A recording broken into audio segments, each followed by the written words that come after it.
I broke into a single mother's house 11 years ago on Xmas Eve. As the title says, this happened 11 years ago. Every year, I think back to the Christmas I, now 32F, broke into a single mother's home on Christmas Eve.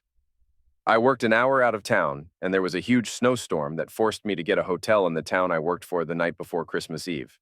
Since I was trapped in town, I decided to go spend some time with friends. We watched The Walking Dead and smoked the devil's lettuce to celebrate together.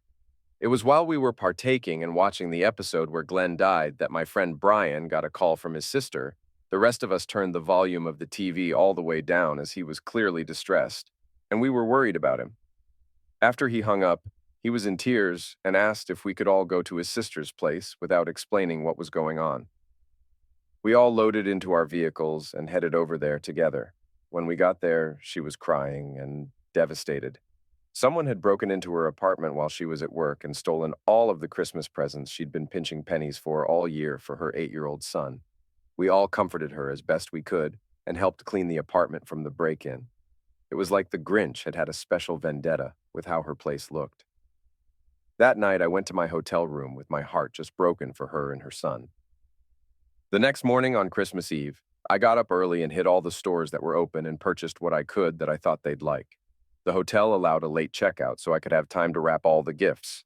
Knowing already that she had to work that afternoon evening and that her son wasn't due back until Christmas Day, I arrived to her apartment while she was working. I had to work fast like a ninja to get the gifts from my car without being seen by neighbors, so they wouldn't call the cops on me. I placed all the gifts under their tree, filled their stocking, tidied up her apartment, and left.